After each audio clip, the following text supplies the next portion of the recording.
Hello.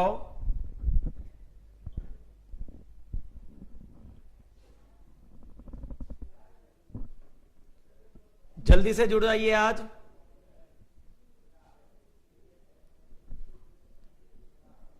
Fresh chapter start करेंगे, portfolio management.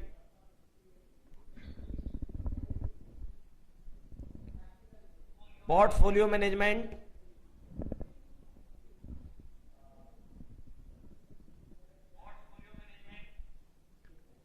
Notes मैंने आपको टेलीग्राम चैनल पे प्रोवाइड कर दिए हैं।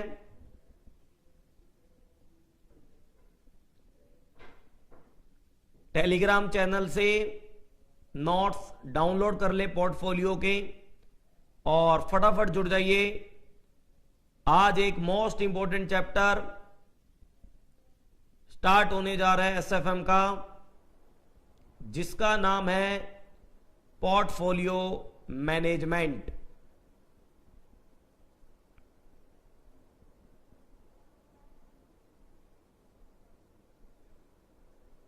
पोर्टफोलियो मैनेजमेंट पे आज आपसे बात होगी।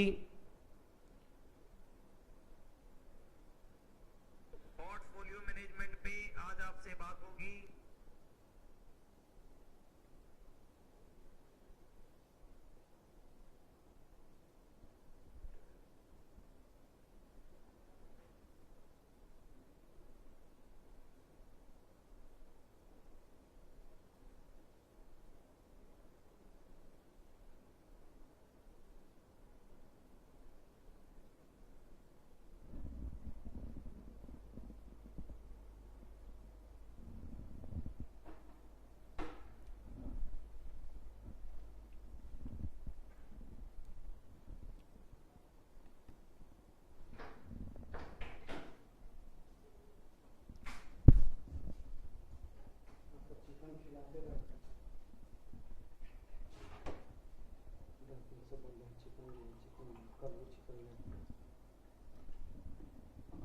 चलो जी,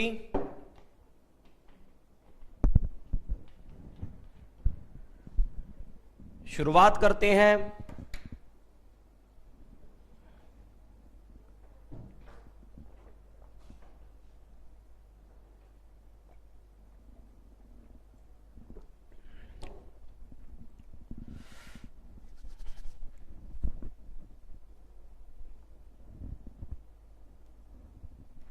चलो, चैप्टर का नाम मोस्ट इंपॉर्टेंट पोर्टफोलियो मैनेजमेंट।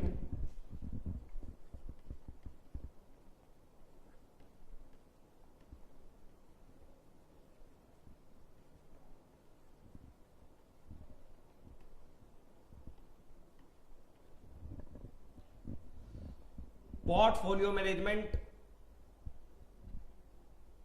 एक अनदर मोस्ट इंपॉर्टेंट चैप्टर, चाहे वो सीए फाइनल हो चाहे वो सीएमए फाइनल हो, आपको आज की क्लास में स्टार्ट करना है।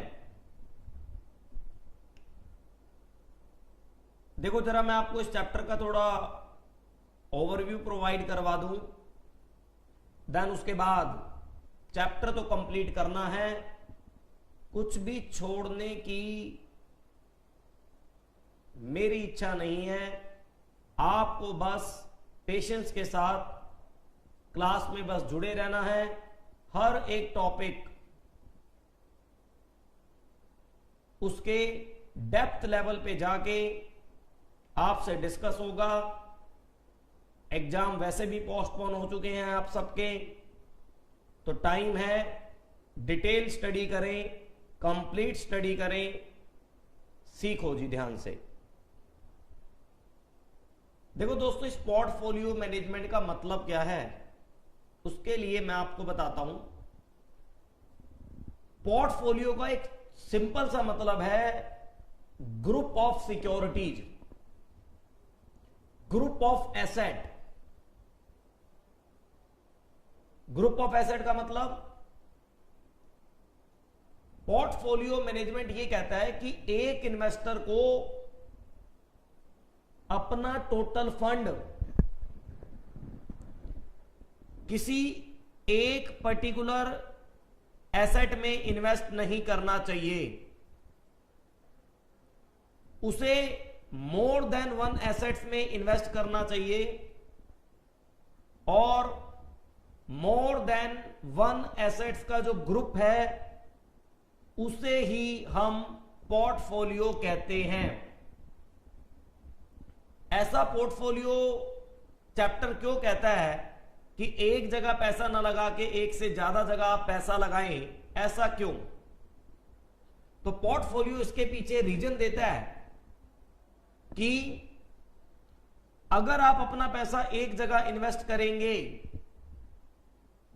तो वहां पर आपका रिस्क ज्यादा है। रिस्क ज्यादा मतलब ये आपकी उसके ऊपर डिपेंडेंसी ज्यादा होगी, जिससे कि कल को अगर उस बिजनेस में थोड़ा सा भी कुछ नुकसान हुआ, कुछ प्रॉब्लम आई, तो आपको बहुत ही ज्यादा लॉस हो सकता है। इसलिए एक से ज्यादा जगह इन्वेस्टमेंट करने की तरफ पोर्टफोलियो मैनेजमेंट आपको डायरेक्शन देता है और यह कहता है कि अगर आप एक से ज्यादा जगह अपने आप को इन्वॉल्व करके रखेंगे तो उतना ही ज्यादा आपके लिए बेनिफिशियल होगा, आपके पार्ट पे, आपकी लाइफ पे, आपके बिजनेस पे, आपकी इन्वेस्टमेंट पे रिस्क कम होगा। और बात भी सही है भाई, मान लो यस बैंक में प्रॉब्लम आई थी, वो तो चलो अब प्रॉब्लम ठीक कर दी आरबीआई ने एंड अदर फाइनेंशियल सेक्टर के प्लेयर ने। लेकिन मैं एक बात उससे पूछना चाह रहा हूं आपसे कि मान लो अगर ये यस बैंक की प्रॉब्लम कंटिन्यू रहती और जैसे अभी 3-4 दिन पहले एक मुंबई का कोऑपरेटिव बैंक, आपने भी देखा होगा, लाइसेंस उसका आरबीआई ने कैंसिल किया है। मैं कहता हूं कि अगर किसी बिजनेसमैन का 100% सारा की सारा पैसा केवल उसी बैंक में लगा होता और उसका लाइसेंस कैंसिल हो जाए तो सिंपल सी बात है, कहीं ना कहीं प्रॉब्लम ही है। तो पोर्टफोलियो मैनेजमेंट ये कहता है कि भैया आप अपने आप को एक जगह से ज्यादा जगह इन्वॉल्व करके रखें।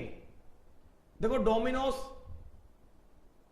आज के टाइम में आईटीसी के प्रोडक्ट डिलीवर कर रहा है, आपके घर में रोज डेली बेसिस पे यूज होने वाले प्रोडक्ट की डिलीवरी करने लग गया पिज्जा को छोड़कर। ऐसा क्यों?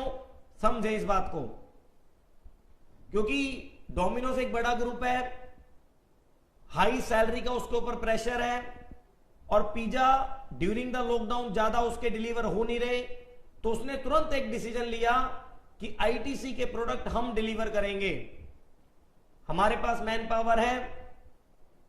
तो अगर मान लो वो केवल पिज्जा पे ही डिपेंडेंट रहता तो उसे बहुत सारा लॉस होता। उसने अपने आप को एक से ज्यादा जगह इन्वॉल्व करके अपने रिस्क को क्या किया, मिनिमाइज किया दोस्तों।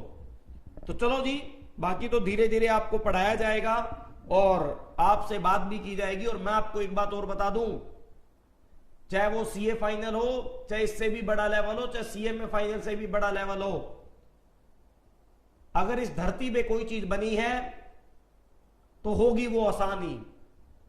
ऑलरेडी हमारे बड़े दादा लोग उनको फेस करते आ रहे होंगे। मैं आपको एक एग्जांपल देता हूं, सुनो। आप अपने घर को चेक कर लो, आपके घर वालों का सारा पैसा कहीं एक जगह इन्वेस्ट नहीं होगा, उन्होंने भी विदाउट पोर्टफोलियो चैप्टर पढ़े कुछ पैसा एफडी में लगा रखा होगा, कुछ पैसा प्रॉपर्टी परचेज कर रखी होगी, कुछ पैसा गोल्ड में इन्वेस्ट कर रहा होगा, और अगर फाइनेंशियल सेक्टर की यही नॉलेज है तो कुछ पैसा शेयर्स में भी इन्वेस्ट होगा।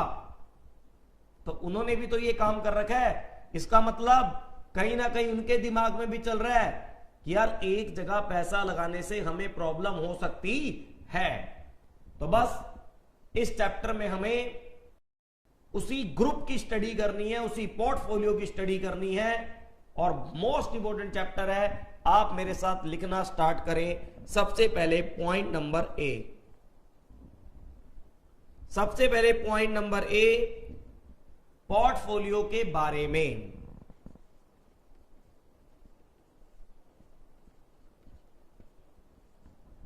तो पोर्टफोलियो क्या है जरा लिखेंगे। Simple,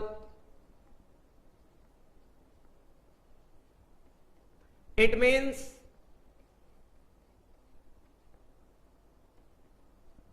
a group of assets,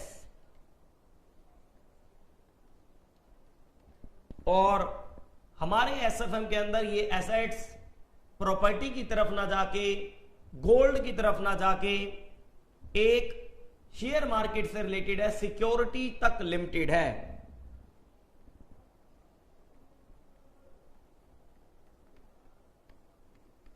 तो मैं सिंपल कह सकता हूं अपने एसएफएम के अंदर पोर्टफोलियो का मतलब एक ग्रुप ऑफ सिक्योरिटीज, एक ग्रुप ऑफ सिक्योरिटीज। इसके बाद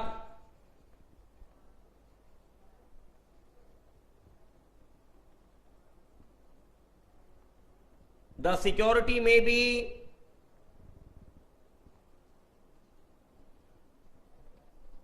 शेयर्स,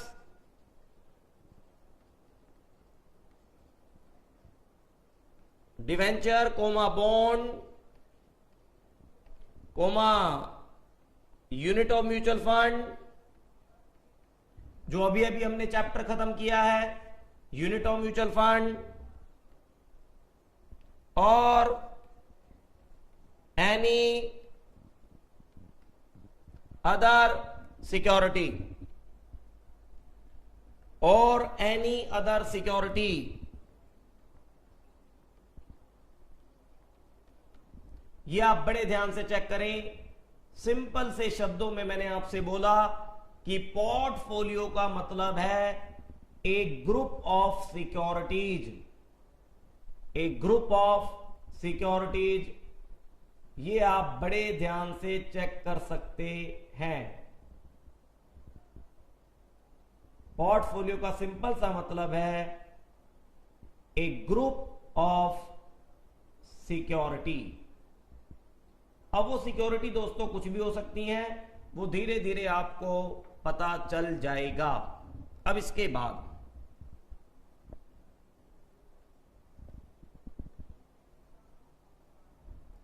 दोस्तों बात ये आती है कि भाई मान लो मेरे सामने ए बी सी डी बहुत सारी सिक्योरिटीज हैं,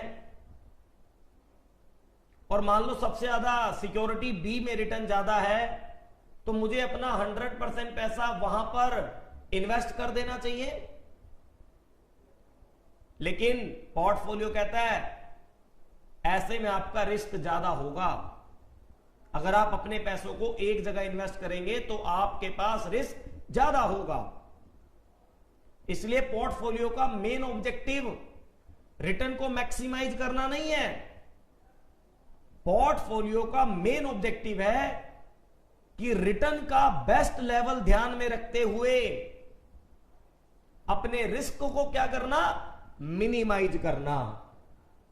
रिटर्न का बेस्ट लेवल ध्यान में रखते हुए रिस्क को मिनिमाइज करना। तो लिखेंगे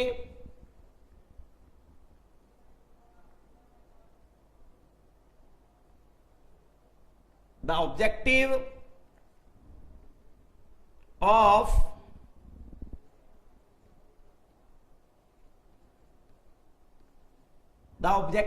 creating portfolio is that we minimize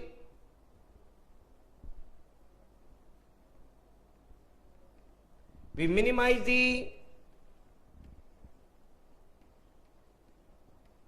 risk of amount invested in a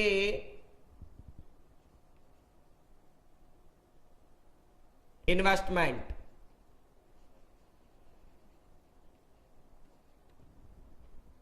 तो तो दोस्तों पोर्टफोलियो क्रिएट करने का मेन ऑब्जेक्टिव है कि हर इन्वेस्टर अपने रिस्क को मिनिमाइज कर साथ चीजें आप नोट करते चलें।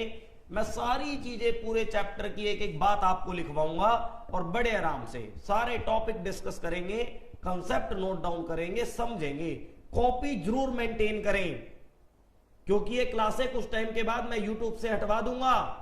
पता लगा ये परमानेंट आप सोच रहे हो हम पढ़ते रहेंगे दोबारा देख लेंगे। कॉपी जरूर मेंटेन करें दोस्तों। Point number B,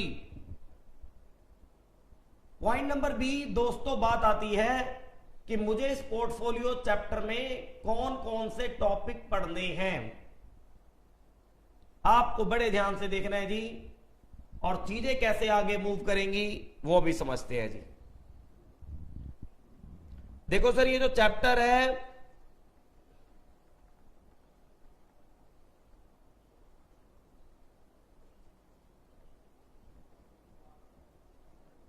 portfolio management, इसके दो पार्ट हैं।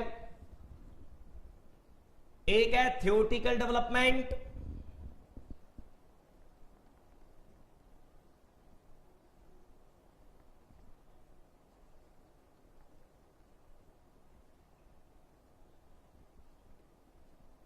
और थ्योरेटिकल डेवलपमेंट के बारे में, थ्योरेटिकल डेवलपमेंट का मतलब कंसेप्ट डेवलप करना स्टडी कर करके, और दूसरा है प्रैक्टिकल एप्लीकेशन।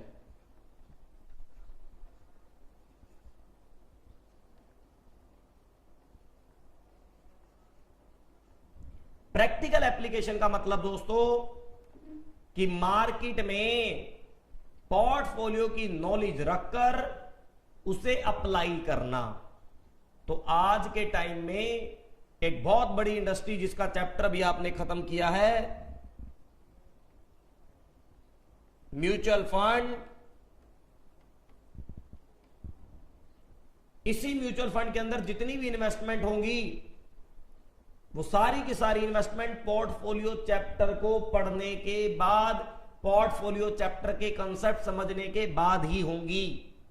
ध्यान से आपको पढ़ना है। इसका प्रैक्टिकल एप्लीकेशन प्रैक्टिकल लाइफ में आपको म्यूचुअल फंड में देखने को मिलेगा। अब आते हैं थ्योरेटिकल डेवलपमेंट में।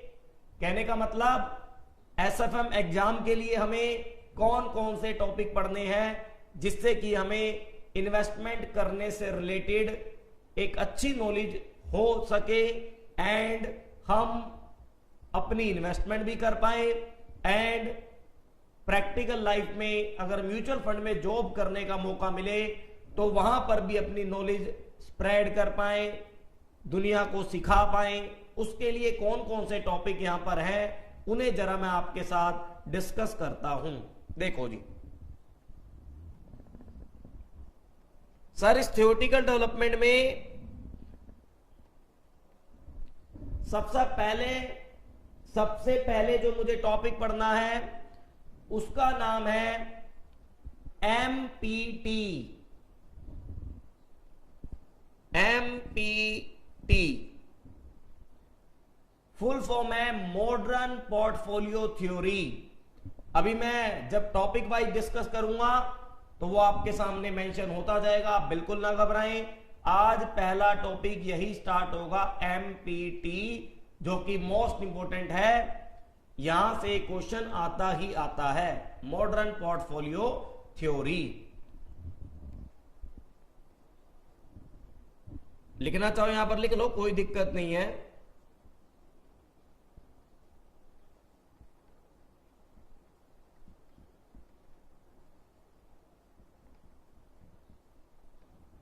Modern portfolio theory. सेकंड मुझे पढ़ना है CAPM।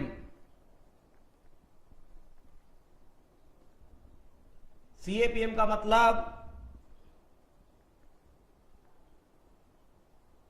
Capital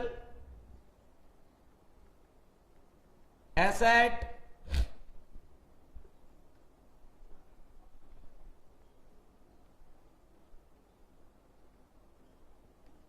pricing model.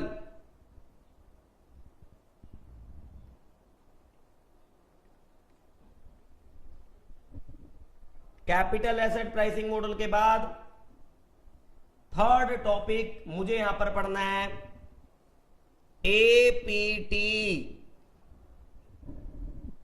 APT का मतलब arbitrage pricing theory.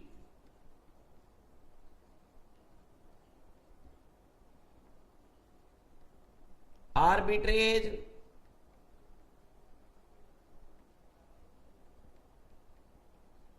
Pricing theory. Arbitrage pricing theory के बाद फोर्थ टॉपिक जो मुझे पढ़ना है उसका नाम है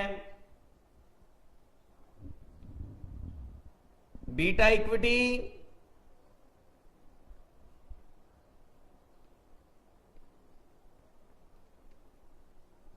एंड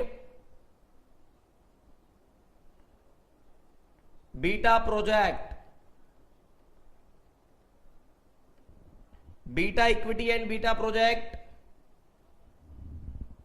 और उसके बाद जो फिफ्थ टॉपिक मुझे यहां पर पढ़ना है उसका नाम है सिक्योरिटी मार्केट लाइन।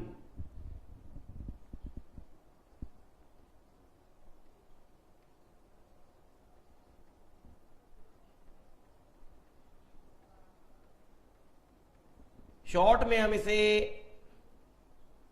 एसएमएल बोलते हैं, security market line.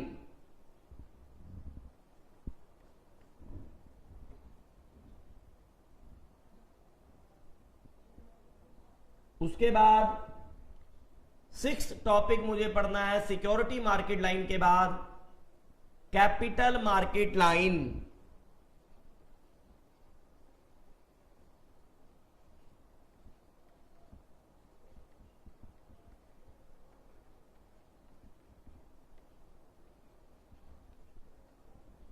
Capital market line.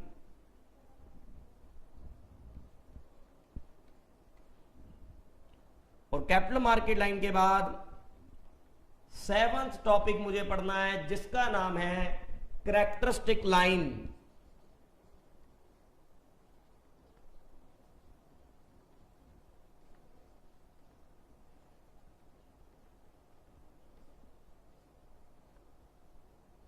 Characteristic line that is a CL. ये आपको पढ़ना है, ये बड़े ध्यान से देख लें। और जो म्यूचुअल फंड के टॉपिक मैंने बैलेंसिंग रिमेनिंग छोड़े हैं, परफॉर्मेंस मेजरिंग कॉन्सेप्ट वो पढ़ने हैं।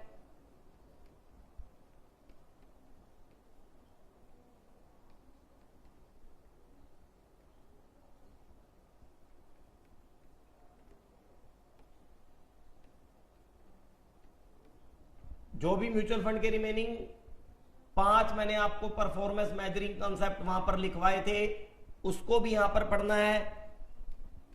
और 10th में रख लो मिसलेनियस टॉपिक, छोटे छोटे हैं उन्हें देख लेंगे।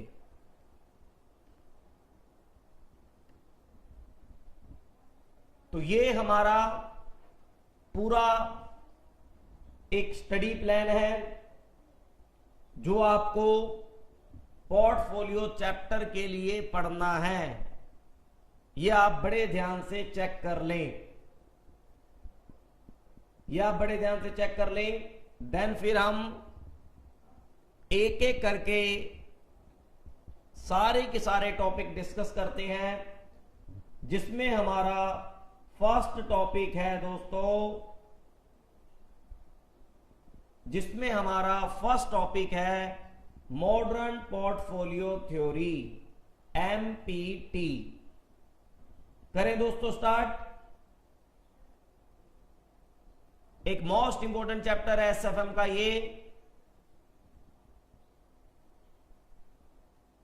सब कहते हैं टफ चैप्टर है, मैथमेटिक्स है इसके अंदर। आप बिल्कुल ना घबराएं, वेट करना सर 3-4 क्लास आपके कंट्रोल में होगा ये चैप्टर। बस आराम आराम से पढ़ते रहिए और पढ़ते रहिए बस। तो पहला टॉपिक दोस्तों आपके साथ शुरू करते हैं। उस टॉपिक का नाम आपने लिख लिया है मॉडर्न पोर्टफोलियो थ्योरी।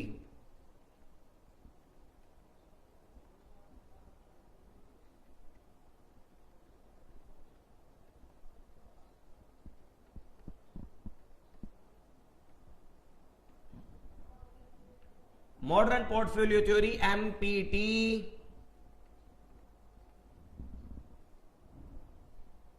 ये जो मॉडर्न पोर्टफोलियो थ्योरी है इसको डेवलप्ड करने वाले पर्सन का नाम है हैरी मार्कोविज।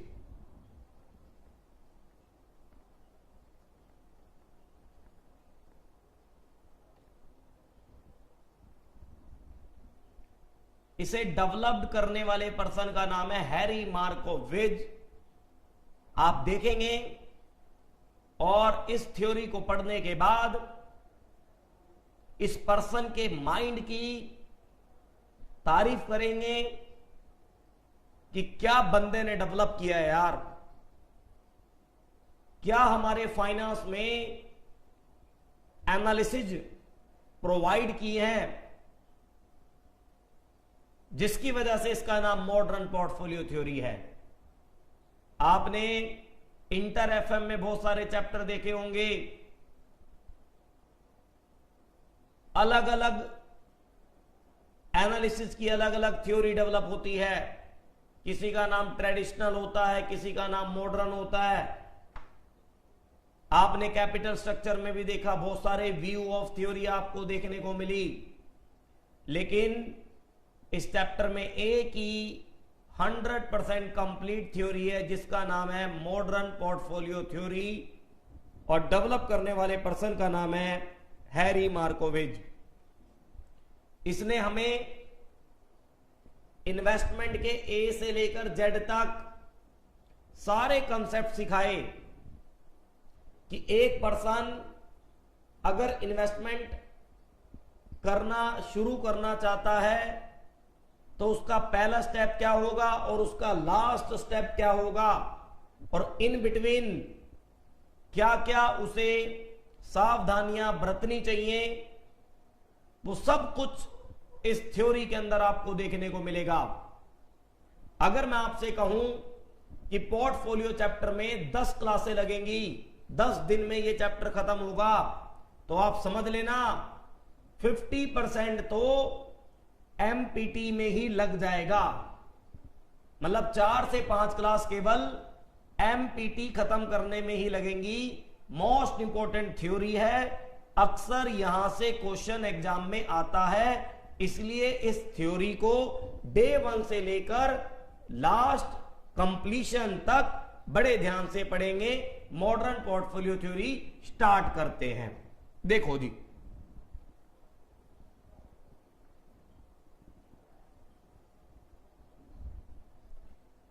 देखो सर, हैरी मार्कोविच कहता है कि कोई भी पर्सन अगर इन्वेस्टमेंट करना चाहता है या पोर्टफोलियो क्रिएट करना चाहता है तो पोर्टफोलियो के लेवल तक पहुंचने के लिए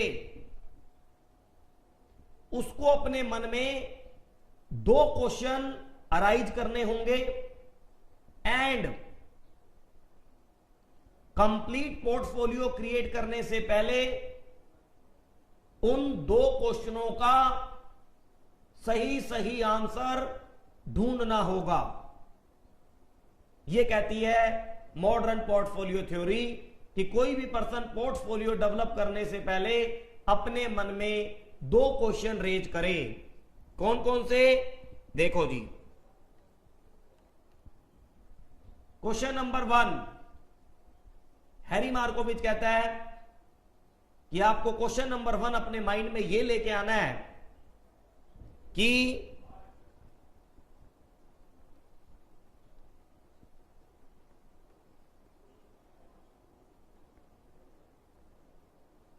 where to invest. Where to invest का मतलब कि मुझे एज ए इन्वेस्टर अपना पैसा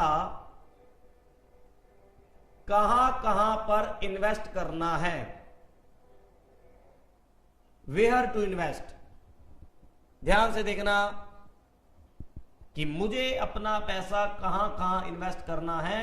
एक तरीके से ये आपकी सिक्योरिटी के सिलेक्शन की प्रॉब्लम है कि भैया बी सिक्योरिटी में लगाना है या ऑटोमोबाइल सेक्टर में लगाना है, मेडिसिन सेक्टर में लगाना है, आईटी सेक्टर में लगाना है, या एफएमसीजी प्रोडक्ट सेक्टर में लगाना है, तो वो आपको देखना होगा where to invest, that is a assets selection problem.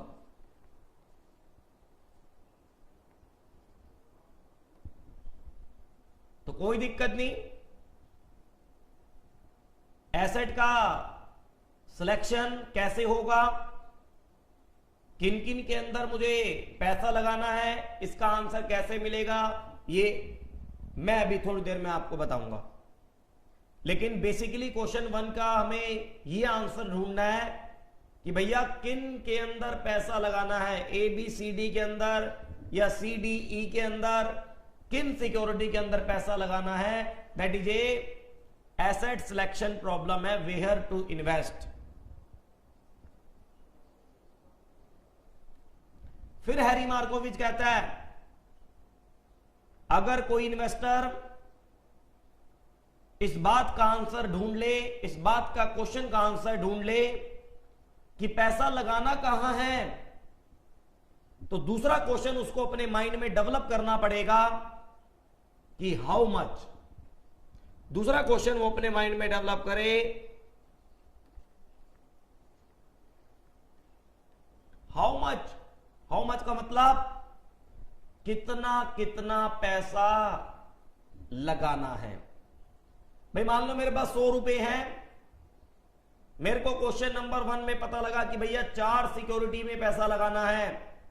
अब प्रॉब्लम दूसरी क्या है, क्वेश्चन दूसरा क्या है कि उस 100 रुपए में से पहले में कितने परसेंट, दूसरे में कितने परसेंट, तीसरे में कितने परसेंट और चौथे में कितने परसेंट। तो इन्हीं बातों की चर्चा आज की क्लास में होगी आपके साथ। तो एक तरीके से हाउ मच का मतलब ये हमारी अमाउंट ऑफ इन्वेस्टमेंट क्या होगा, अमाउंट ऑफ इन्वेस्टमेंट क्या होगा, इसके ऊपर चर्चा करने का विषय है कि भैया मैं कितना कितना पैसा इन्वेस्ट करूंगा और कहां कहां पर। और एक बार अगर आपने इसका डिसीजन पता लगा लिया कि हाउ मच का मतलब किस सिक्योरिटी में कितने परसेंट, और जैसे ही इसके पास इसका आंसर आपके पास आ जाएगा, अपने आप एक पोर्टफोलियो क्रिएट हो जाएगा, एक group of investment, group of assets आपकी क्रिएट हो जाएगी। लेकिन हैरी मार्कोविच कहता है question number 1 and question number 2 का आंसर ढूंढने के लिए आपको कुछ स्टडी करनी पड़ेगी, आपको कुछ पढ़ना पड़ेगा, और वो क्या है वो आपको मैं बताता हूं और धीरे धीरे आपके साथ डिस्कस करता हूं। तो लिखेंगे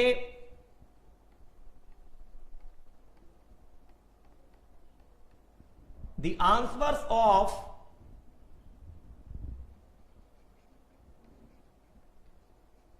these two questions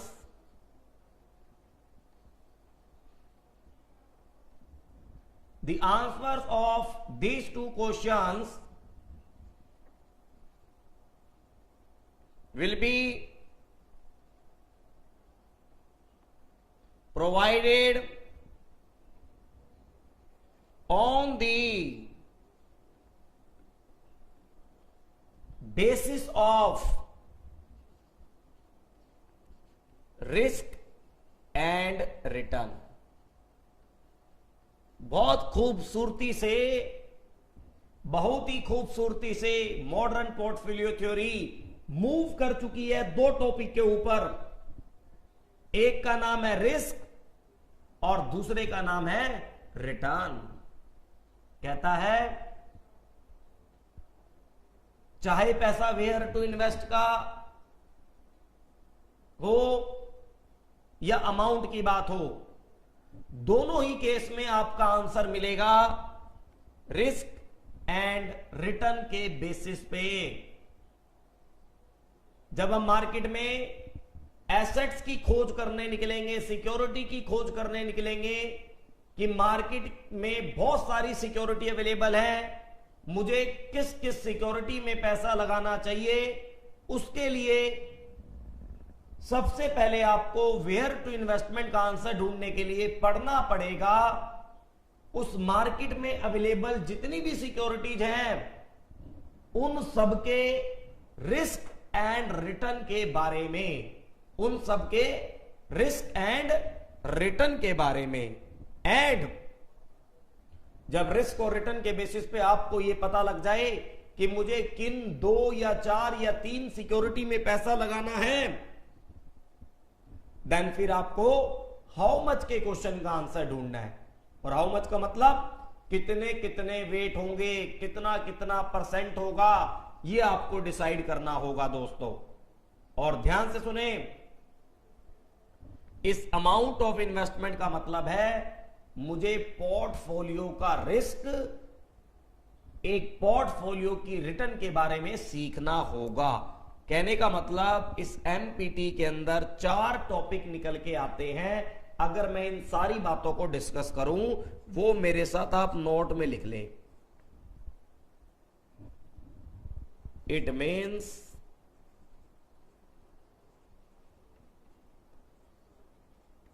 firstly we have to learn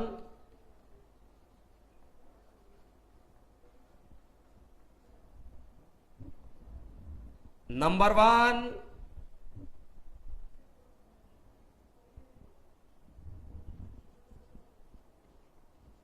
risk and return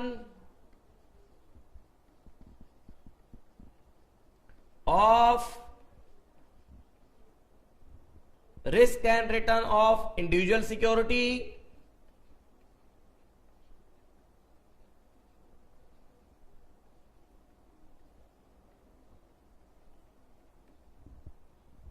and number 2 पढ़ना है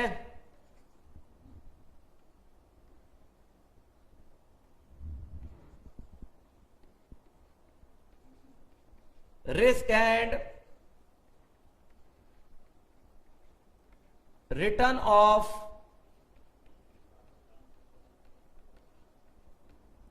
पोर्टफोलियो। ध्यान से चेक करें दोस्तों, सबसे पहले मुझे पढ़ना है risk and return of individual security, और सेकंड टॉपिक मुझे पढ़ना है risk and return of portfolio, जिसे आप बड़े ध्यान से चेक कर सकते हैं। आप बड़े ध्यान से चेक कर लें। और जितने भी स्टूडेंट्स अभी जुड़े हुए हैं या जो अभी जॉब में ज्वाइन है, टाइम नहीं है, बाद में देखते हैं क्लासेस, वो सब आराम आराम से पढ़ते रहे। मैं बता रहा हूं सर, कोई भी आपको प्रॉब्लम नहीं होगी, बिल्कुल ध्यान से पढ़ें। चले जी आगे। जो भी अभी लाइव क्लास में जुड़े हुए हैं, करें जी आगे स्टार्ट। सबसे पहले हम सीखेंगे risk and return of individual security. कर दे शुरुआत।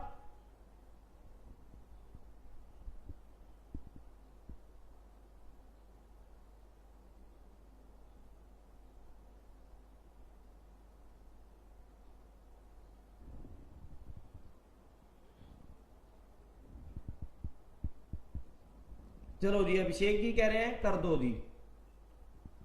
बहुत बढ़िया जी, बहुत बढ़िया। चलो जी स्टार्ट करते हैं।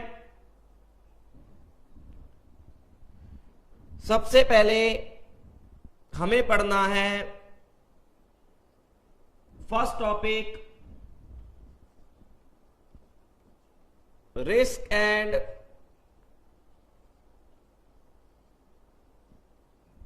Return of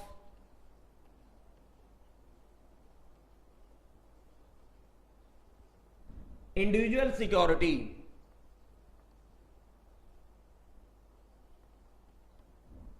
risk and return of individual security. तो कोई दिक्कत नहीं है, ध्यान से देखेंगे और पढ़ेंगे। सबसे पहले मैं आपको पॉइंट नंबर ए रिटर्न से शुरुआत करता हूं। रिटर्न ऑफ इंडिविजुअल सिक्योरिटी से, फिर रिस्क के बारे में बात करेंगे,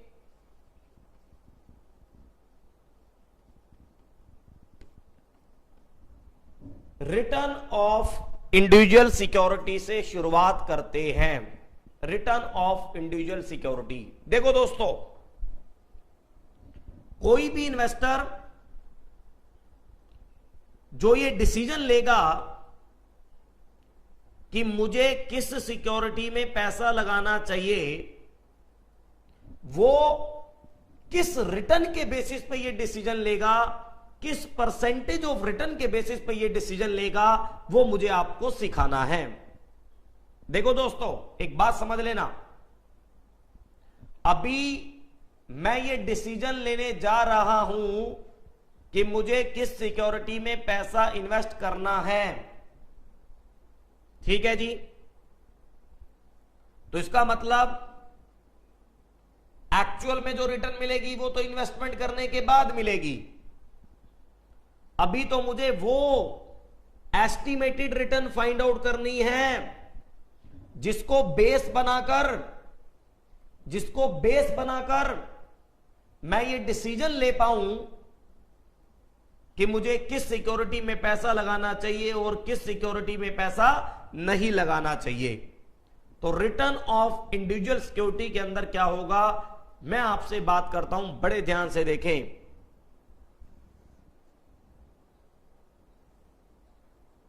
देखो जी, जब मैं रिटर्न ऑफ इंडिविजुअल सिक्योरिटी की बात करूंगा, जिसके बेसिस पे डिसीजन लिया जाएगा, वो रिटर्न दो तरह की होगी।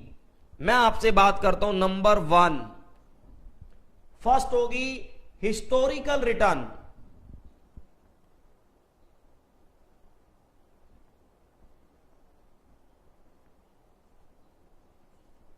हिस्टोरिकल रिटर्न, और दूसरी होगी फ्यूचर रिटर्न।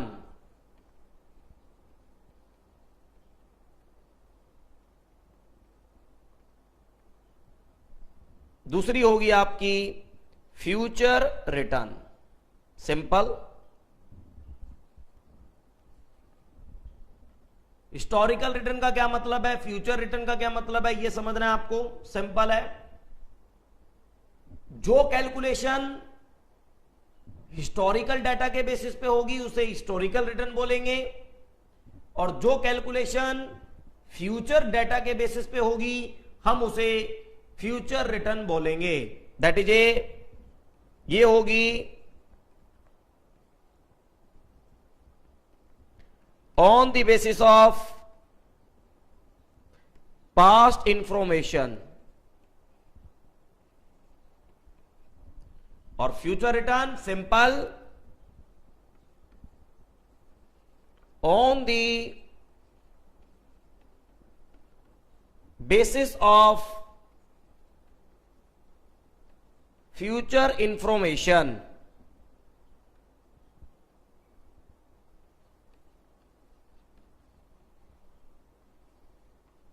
तो सिंपल सी बात है, वो रिटर्न जिसके बेसिस पे डिसीजन लिया जाएगा, या तो वो पास्ट के बेसिस पे कैलकुलेट होगी या फिर वो फ्यूचर के बेसिस पे कैलकुलेट होगी। कैसे, मैं आपसे बात करता हूं, आप ध्यान से देखें।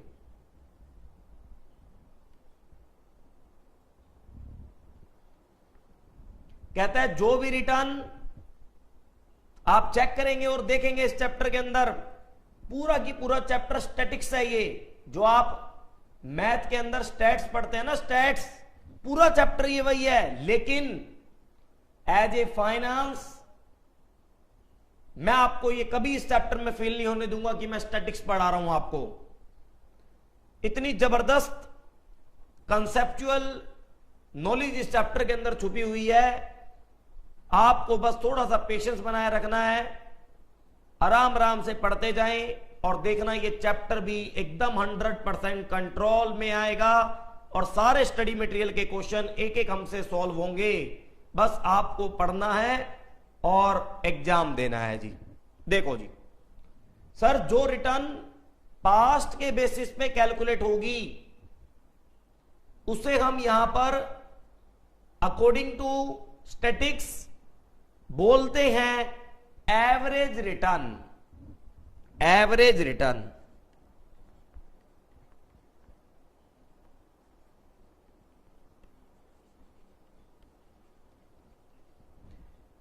या फिर बोलते हैं हम इसे मीन रिटर्न।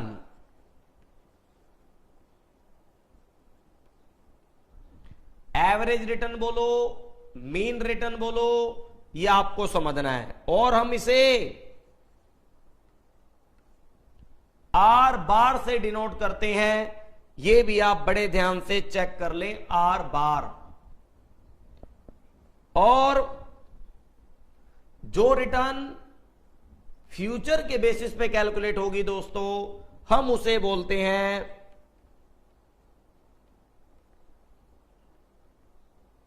Expected return. इसे हम ई आर से डिनोट करते हैं, ई आर से। दोनों का पर्पज एक ही है कि ऐसी रिटर्न का पता लगाना जिसके बेसिस पर इन्वेस्टर ये डिसीजन ले पाए कि मुझे अपना पैसा कहां पर इन्वेस्ट करना है। ये डिसीजन ले पाए कि मुझे अपना पैसा कहां पर इन्वेस्ट करना है। एसेट कंपनी जी कह रहे हैं सर ये ओल्ड सिलेबस में सेम है। बिल्कुल जी बिल्कुल, आप समझ लो, चाहे सीए फाइनल हो, सीएमए फाइनल हो, दोनों के अंदर मैं आपको बताया देता हूं ओल्ड कोर्स न्यू कोर्स। जो चैप्टर मैं यहां पर डिस्कस करूंगा उसका एक भी कोना मैं छोड़ने वाला नहीं हूं, क्योंकि ये फाइनल लेवल है, लास्ट लेवल है। कोई भी टॉपिक मैं छोड़ने वाला नहीं हूं, चाहे वो कितना टफ हो, उसको आसान बनाना मेरा काम है। बिल्कुल दोनों के अंदर सेम है। और अभी मैं वही चैप्टर पढ़ा रहा हूं जो सीए फाइनल ओल्ड कोर्स में भी है, सीए फाइनल न्यू कोर्स में भी है और सीएमए फाइनल में भी है। कोई जो पर्टिकुलर चैप्टर होगा वो स्पेशल वीडियो आपको प्रोवाइड की जाएगी। और मैं आपको बता दूं वो केवल सीए फाइनल न्यू कोर्स में कुछ चैप्टर हैं अलग से, वो आपको प्रोवाइड किए जाएंगे। बाकी सब कोर्स सेम है, किसी भी तरह की कोई प्रॉब्लम नहीं है सर। बिल्कुल आप पढ़ते रहिए। टेलीग्राम लिंक आप मांग रहे हैं, तो दोस्तों टेलीग्राम लिंक मैं आपको क्लास के बाद प्रोवाइड करवा दूंगा, जिसके अंदर सारे नोट्स अवेलेबल हैं, आप डाउनलोड कर सकते हैं। सारी म्यूचुअल फंड की बैकअप क्लासेज के लिंक अवेलेबल हैं, जिसको आप समराइज वे में आराम से पढ़ सकते हैं दोस्तों। तो अब बात करते हैं एक बार दोबारा पोर्टफोलियो के अंदर एवरेज रिटर्न या मीन रिटर्न बोलते हैं, या फिर हम इसे एक्सपेक्टेड रिटर्न बोलते हैं, जिसे आप बड़े ध्यान से चेक कर लें। अब इसके बाद देखो जी, हमें क्वेश्चनों को देखकर कैसे पहचान होगी कि ये क्वेश्चन हिस्टोरिकल से रिलेटेड है या ये क्वेश्चन फ्यूचर से रिलेटेड है। तो बस दोस्तों एक ही बात अपने दिमाग में रखना, जितना भी पास्ट होता है वो बीत चुका है, उसका एक्चुअल डाटा आपके सामने अवेलेबल होगा। और जितना भी फ्यूचर है वो अनसर्टेन है, उसका एक्चुअल डाटा कभी भी मार्केट में अवेलेबल नहीं होगा। तो आपको पहचान के लिए एक ही मंत्र ध्यान में रखना है कि अगर क्वेश्चन में रिटर्न के साथ प्रोबेबिलिटी मेंशन है, प्रोबेबिलिटी, तो समझ लेना वो फ्यूचर का डेटा है। और अगर रिटर्न के साथ प्रोबेबिलिटी मेंशन नहीं है, प्रोबेबिलिटी का मतलब सिंपल कि भैया 10% रिटर्न 0.20 चांस है, 15% रिटर्न 0.30 चांस है, तो जहां पर प्रोबेबिलिटी होगी वो फ्यूचर का डेटा होगा, और जहां पर प्रोबेबिलिटी नहीं होगी वो पास्ट का डेटा होगा। सिंपल, मैं आपको बताता हूं, यहां पर returns are not given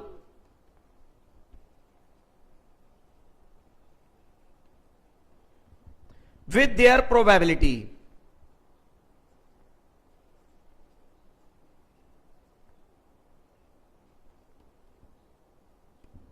Returns are not given with their probabilities. देखो, आप जो भी लाइव चैट में कमेंट करते हो मैं एग्जैक्ट नहीं देखता, लेकिन बीच बीच में 15-20 मिनट के बाद मैं उसे देख लूंगा। आप टेंशन ना लें, कोई भी आपकी प्रॉब्लम हो आप लाइव चैट में मेंशन करें। हर 10-15-20 मिनट के बाद मैं लाइव चैट ओपन कर लेता हूं और आपकी प्रॉब्लम सॉल्व हो जाएगी। आप बिल्कुल ना घबराएं, पढ़ते रहें। और बाकी मैं पूरी कोशिश कर रहा हूं दोस्तों कि मैं इस तरीके से आपको पढ़ाऊं कि आपके कोई डाउट अराइज ही ना हो और धीरे धीरे आपके सारे टॉपिक भी खत्म हो जाएं। देखो जी, returns are not given with their probabilities, और फ्यूचर डाटा की पहचान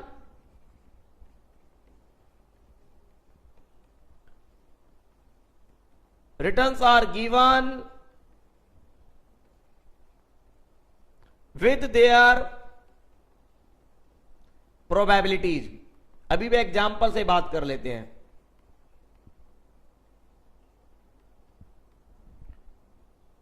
तो returns are given with their probabilities और return are not given with their probabilities. देखो, यहां पर सिंपल सा एग्जाम्पल होगा, क्वेश्चन आपको यहां पर बस रिटर्न देके छोड़ देगा कि आर 10%, 15%, 12%। पास्ट 3 पीरियड का मतलब हम ये मान लेंगे कि अगर क्वेश्चन में प्रोबेबिलिटी नहीं है तो इसका मतलब मुझे प्रीवियस 3 पीरियड की रिटर्न दे रखी है। अगर ये 4 होती तो प्रीवियस 4 पीरियड की रिटर्न होती, 5 होती तो प्रीवियस 5 पीरियड की रिटर्न मैं मान लेता अगर क्वेश्चन में प्रोबेबिलिटी नहीं है। और प्रोबेबिलिटी वाले में कैसे होगा वो भी आपको बता देते हैं। यहां पर रिटर्न भी होगी और साथ में दोस्तों प्रोबेबिलिटी भी होगी। जैसे यहां पर लिखा होगा 10%, 15%, 12%, लेकिन साथ में प्रोबेबिलिटी होगी भाई 0.50, 0.30, 0.20। ये कुछ भी हो सकती है प्रोबेबिलिटी, वो आपके क्वेश्चन में गिवन होगी। आपको घबराने की जरूरत नहीं है, लेकिन ध्यान रखना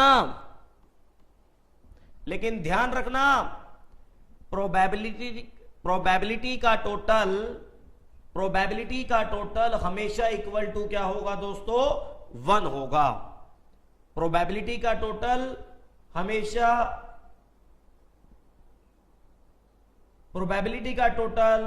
हमेशा 1 होगा, जिसे आप बड़े ध्यान से चेक कर सकते हैं। तो ये आप बड़े ध्यान से चेक कर ले, रिटर्न भी आपके सामने है, प्रोबेबिलिटी भी आपके सामने है। अब इसके बाद वो रिटर्न जिसके बेसिस पे मैं डिसीजन लूंगा कि भाई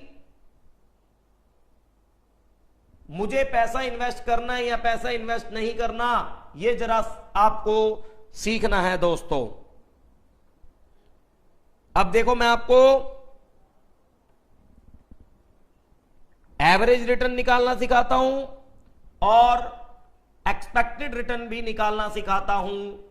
ध्यान से आप देखेंगे, इसके लिए मुझे नेक्स्ट पेज पर जाना होगा। देखो जी,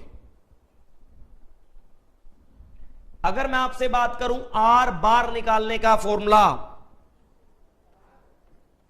आर बार का मतलब average return, mean return calculate करने का फॉर्मूला। तो आप दोस्तों जानते हैं कि आर बार जो होती है उसे हम सिंपल एवरेज रिटर्न बोलते हैं, अभी आपको बताया था। हम उसे मेन रिटर्न बोलते हैं, और मैं आपको बताऊं, वैसे तो पोर्टफोलियो चैप्टर के एग्जामिनेशन पॉइंट ऑफ व्यू से आर बार निकालने का एक ही फॉर्मूला है जो आप सब जानते हैं, सिंपल एवरेज। सिंपल एवरेज का मतलब अर्थमेटिक मीन, जिसे आप स्टैटिक्स में अर्थमेटिक मीन बोलते हैं, एएम, अर्थमेटिक मीन।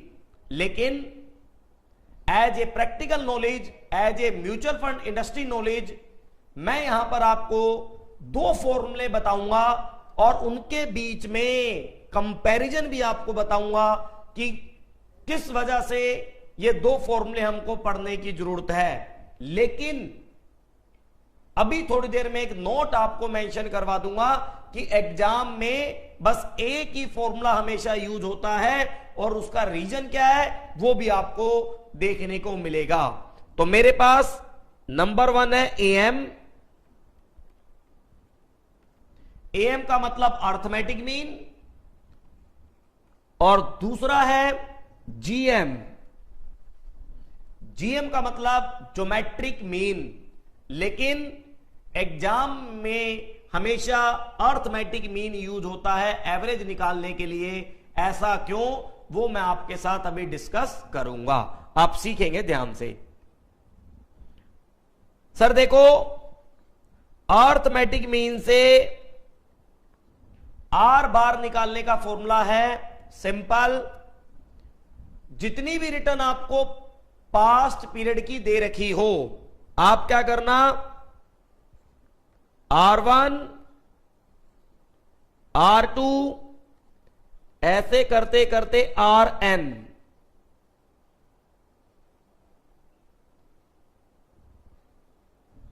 आप सभी का सम कर लेना और डिवाइड बाय n कर देना। R1 का मतलब फर्स्ट पीरियड की रिटर्न, R2 का मतलब सेकंड पीरियड की रिटर्न, Rn का मतलब नंबर ऑफ पीरियड जितने भी हो 5, 4 करते जाओ, सबका कर लो सम, और एवरेज करने के लिए n से आप डिवाइड कर दो।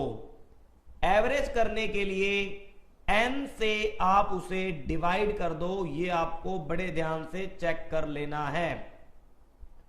बस n से आपको डिवाइड कर देना है, जिसे आप बड़े ध्यान से चेक कर लें। और साथ के साथ मैं आपको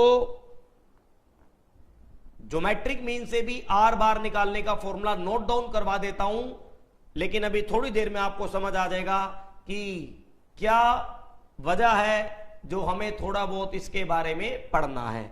तो मैं बताता हूं, देखो जी, इसका फॉर्मूला है 1 प्लस आर बार की power n equal to 1 plus R1 multiply by 1 plus R2 multiply by, ऐसे करते करते 1 प्लस Rn। ये फॉर्मूला है जी दोस्तों ज्योमेट्रिक मीन के अंदर आर बार निकालने का। ये आर बार निकल के आएगी। जैसे मान लो ज्योमेट्रिक मीन से अगर मुझे एवरेज रिटर्न निकालनी है, मान लो पिछले 5 सालों की रिटर्न दे रखी है, तो मैं 1 प्लस में आर बार की पावर 5 कर दूंगा और 5 पीरियड को रिटर्न 1, 2, 3, 4, 5 यहां पर मेंशन कर दूंगा, और इसको सॉल्व करके जो रिटर्न निकल के आएगी उसे मैं कहूंगा आर बार। लेकिन ये निकलेगी कैसे, आप टेंशन ना लें, मैं आपको बताऊंगा, बिल्कुल ध्यान से पढ़ते जाए। देखो, हिस्टोरिकल रिटर्न में अर्थमेटिक मीन से एवरेज रिटर्न निकलेगी r bar. Past years, past period की रिटर्न का sum divide by n। Geometric mean में 1 प्लस में आर बार की power n equal to 1 plus r one multiply by 1 plus r two multiply by 1 plus r n. अब चलता हूं जरा expected return के फॉर्मूले पे, जहां पर हमें रिटर्न के साथ प्रोबेबिलिटी दे रखी होती है। देखो जी, ये सिंपल है जी। एक्सपेक्टेड रिटर्न निकालने के लिए सिंपल कहता है जितनी भी रिटर्न है उसको रिस्पेक्टिव प्रोबेबिलिटी से मल्टीप्लाई करके, उसको रिस्पेक्टिव प्रोबेबिलिटी से मल्टीप्लाई करके सबका सम कर दो। देखो जी कैसे, मैं आपको बताता हूं। जो भी रिटर्न है आपको इसको बस ऐसे मेंशन कर लेना है, सम ऑफ रिटर्न इनटू में probability, sum of return into में प्रोबेबिलिटी। जरा मैं एग्जाम्पल पे चलता हूं, उस एग्जाम्पल से आपसे एक बार बात करता हूं, ध्यान से देखें। वो एग्जाम्पल आपने लिखा था ना, सेम उसी के बेसिस पे क्या करें, प्रीवियस पेज पे चलते हैं एक बार। जैसे ये 10% 0.5 है, 15% 0.3 है, तो आप क्या करें, R इंटू पी कर लें। आप एग्जाम्पल बस एक बार समझ लें, R इंटू पी, यहां पर आ गया 5 और 15 इंटू में 0.3। जरा कैलकुलेटर भी ले लेते हैं एक बार। 15 इंटू में 0.3 4.5 और 12 इंटू में 0.2 2.4। बस इसी का जो सम आएगा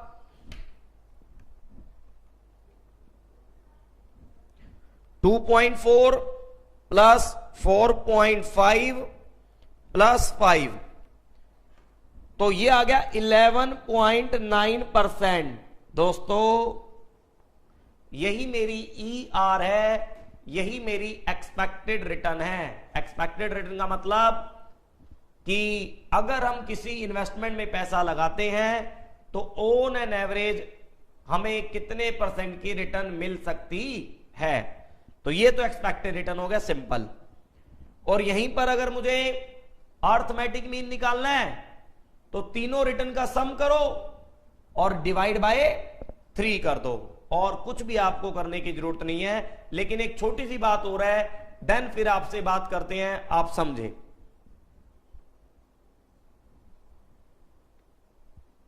देखो जी,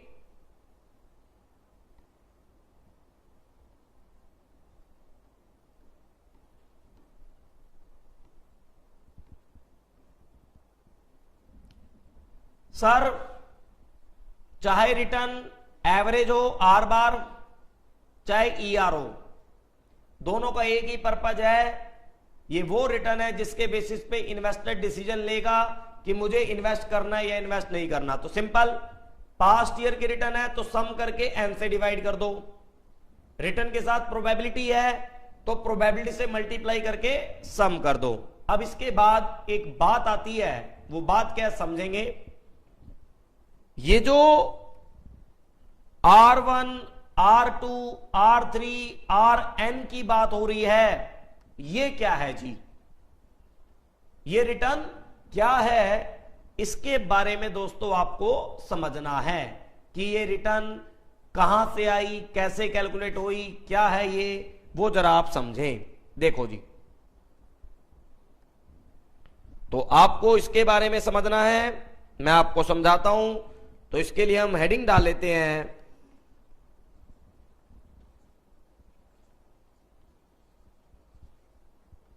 how to calculate R1, R2, R3, ऐसे करते करते Rn। मतलब किसी भी पर्टिकुलर पीरियड की किसी भी पर्टिकुलर पीरियड की रिटर्न कैसे निकलेगी, ये आपको बड़े ध्यान से सीखना है। तो मैं आपको बताता हूं, किसी भी पर्टिकुलर पीरियड की रिटर्न निकालने के लिए एक ही कंसेप्ट है हमारे पास, उसका नाम है holding period return. Holding period return.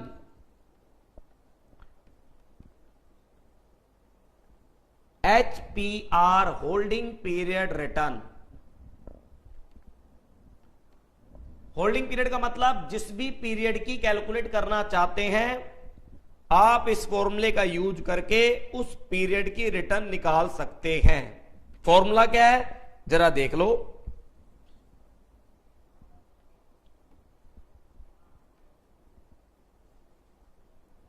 कहते हैं जी, परसेंटेज में रिटर्न निकालने के लिए जिस भी पीरियड की आप निकाल रहे हैं, उस पीरियड में RI का मतलब रेगुलर इनकम, उस पर्टिकुलर पीरियड में रेगुलर इनकम कितनी मिली है वो ले लो।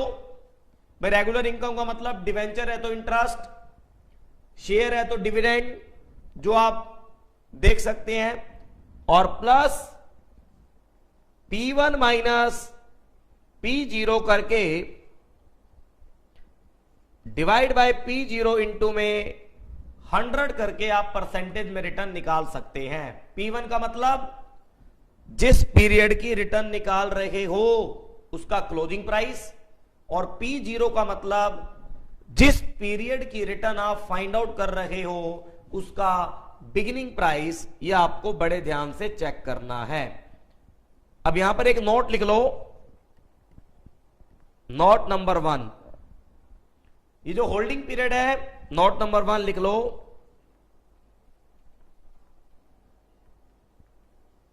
द होल्डिंग पीरियड, ये जो होल्डिंग पीरियड है ये कितने भी टाइम का हो सकता है।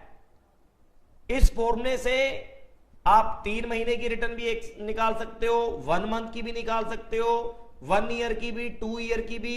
बस जिस पीरियड की रिटर्न निकालनी हो उसका बिगिनिंग और उसका एंड आपको लेकर चलना होगा। तो मैं कह रहा हूं the holding period means A time period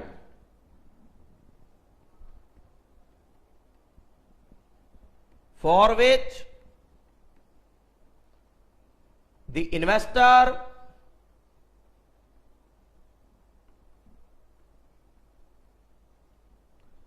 hold the security. The holding period means a time period for which the investor hold the security. इसके बाद it may be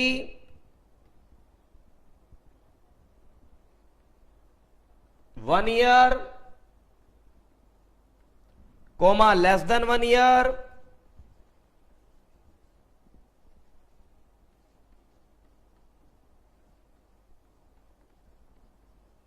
or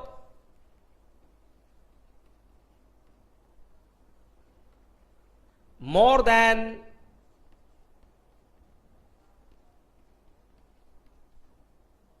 1 years.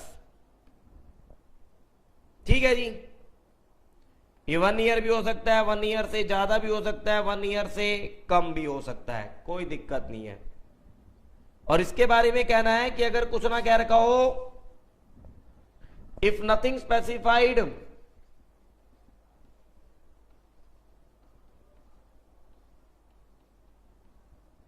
if nothing specified then holding period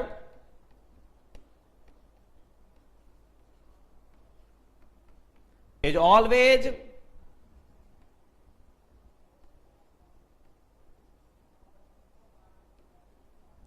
holding period is always assuming that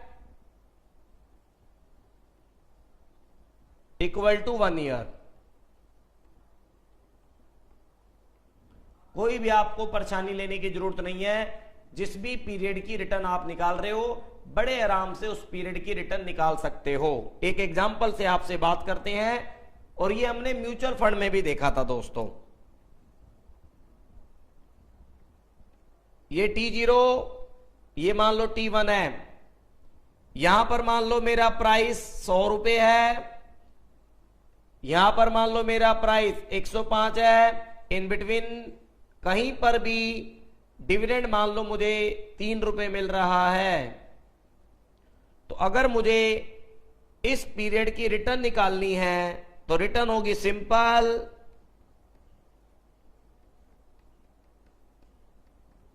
₹3 plus 105 minus 100 divide by 100, तो ये हो गया sir 8%। Simple है जी, कुछ भी आपको घबराने की जरूरत नहीं है। जितने भी पीरियड हो, 1 मंथ पीरियड हो, 2 मंथ पीरियड हो, 3 मंथ हो, 1 ईयर हो, कितना भी टाइम पीरियड हो, उसके बेसिस पे आपकी परसेंटेज ऑफ द रिटर्न निकल आएगी। आपको बिल्कुल घबराने की जरूरत नहीं है। तो R1 R2 जिस भी पीरियड की रिटर्न निकालनी हो आप निकाल लो, कोई दिक्कत नहीं। अब इसके बाद आगे चलते हैं दोस्तों।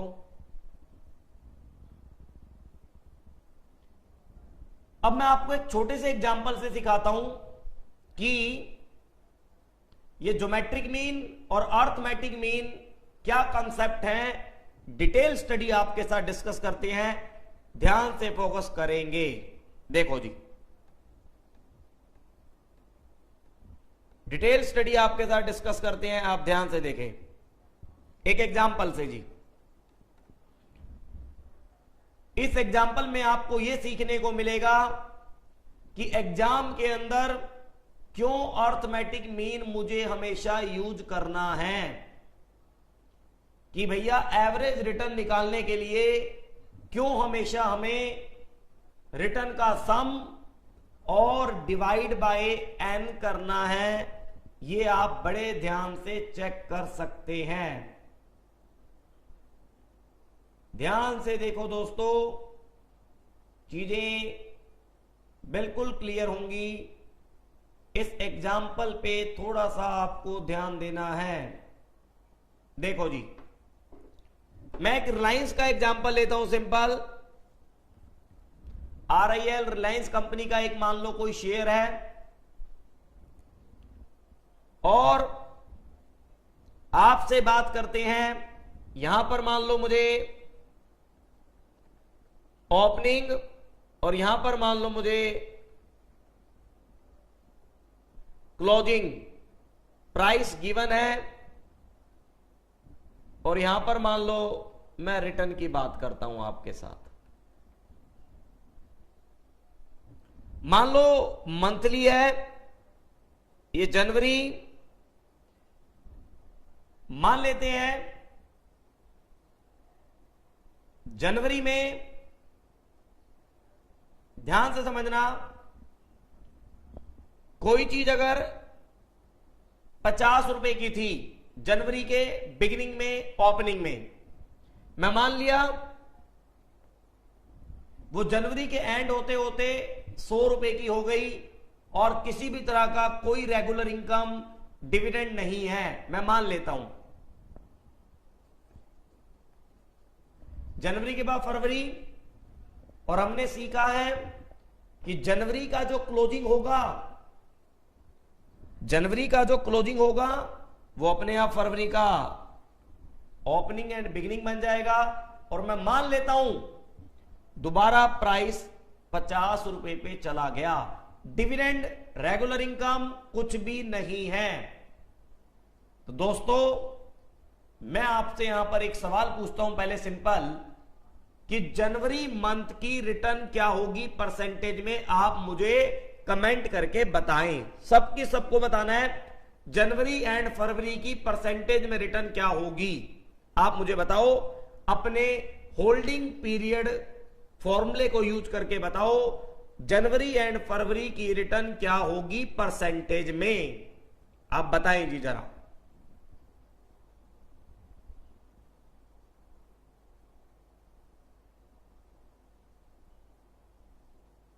डिविडेंड कुछ भी नहीं है।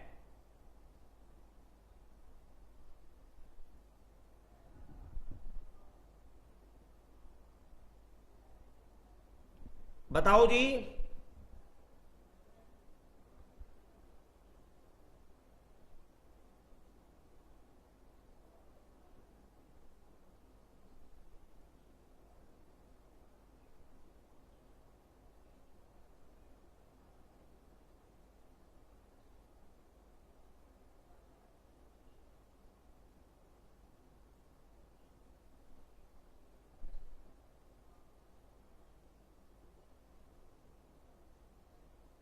बताओ, जनवरी एंड फरवरी की परसेंटेज में रिटर्न, फटाफट आंसर बताओ सभी की सभी।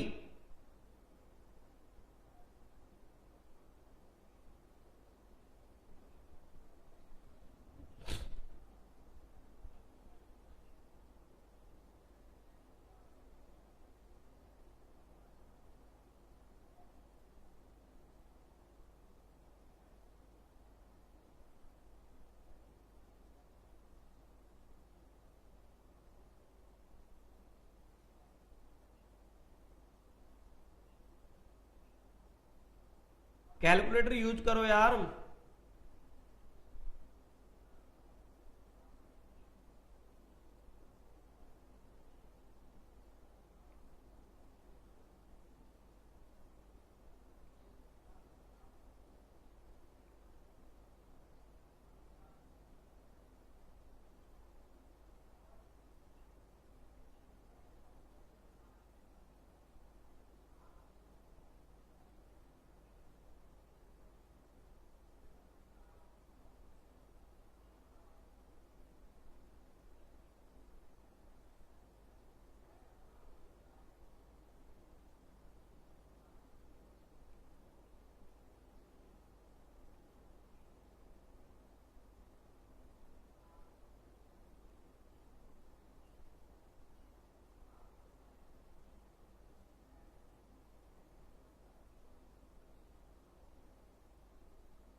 जनवरी की कह रहे हैं 50%।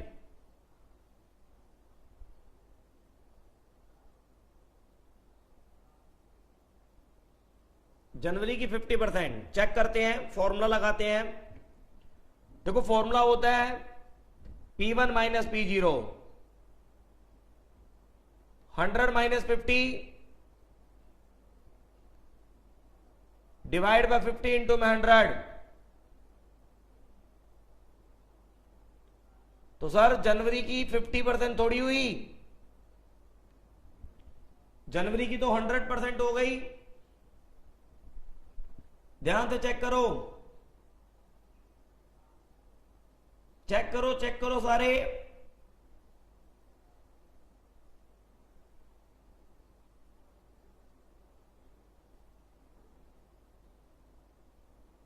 सारे चेक करो एक बार, 50 या 100 एक बार चेक कर ले भाई।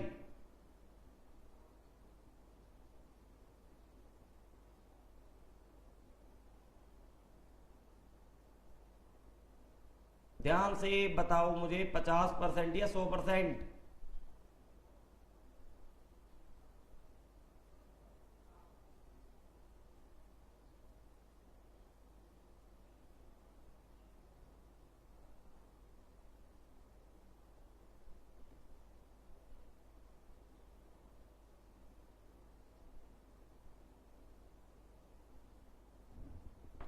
अब आ जाओ फरवरी की बताओ। देखो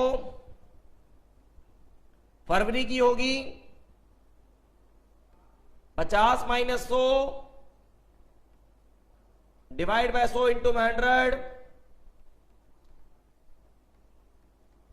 माइनस 50%। तो मेरे पास दो पीरियड है, जनवरी की 100%, फरवरी की -50%। अब जरा मैं इन दो पीरियड का यूज करके आर बार और ज्योमेट्रिक मीन फाइंड आउट करता हूं। देखो जी,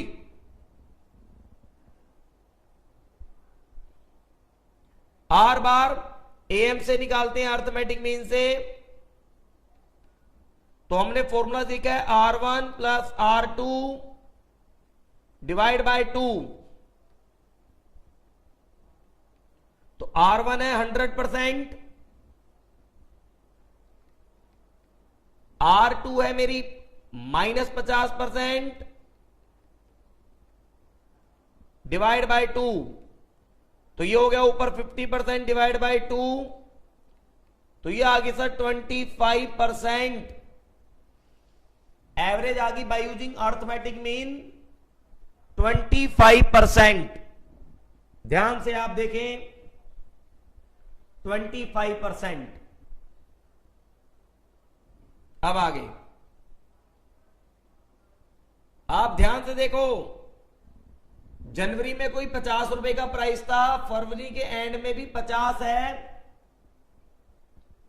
लेकिन अर्थमेटिक मीन कह रहा है कि एवरेज रिटर्न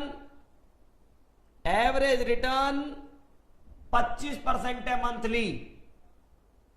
एवरेज रिटर्न 25% है मंथली पर मंथ। अब जरा ज्योमेट्रिक मीन से आप देखो क्या आंसर आ रहा है।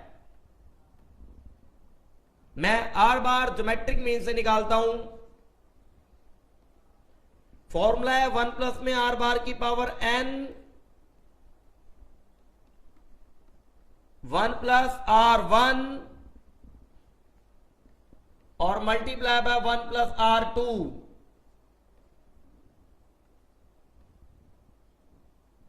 ये मुझे निकालनी है 1 प्लस आर बार की पावर n, तो मुझे निकालना है पावर 2 कर दो, क्योंकि दो पीरियड है और R1 100% है, तो मैं इस 100% को 1 लिख सकता हूं, 1 लिख दिया। और R2 -50% है, तो मैं इसे -0.50 लिख सकता हूं। ध्यान से चेक कर लें। तो ये एज इट इज 1 प्लस में आर बार की power 2 equal to 2 multiply by 0.5। तो 1 प्लस आर बार की power 2 equal to 1 plus R bar equal हो जाएगा √1 और आर बार मेरा आ जाएगा 1 माइनस 1, दैट इज ए 0%। ये आ गया दोस्तों 0%, जिसे आप बड़े ध्यान से चेक कर लें।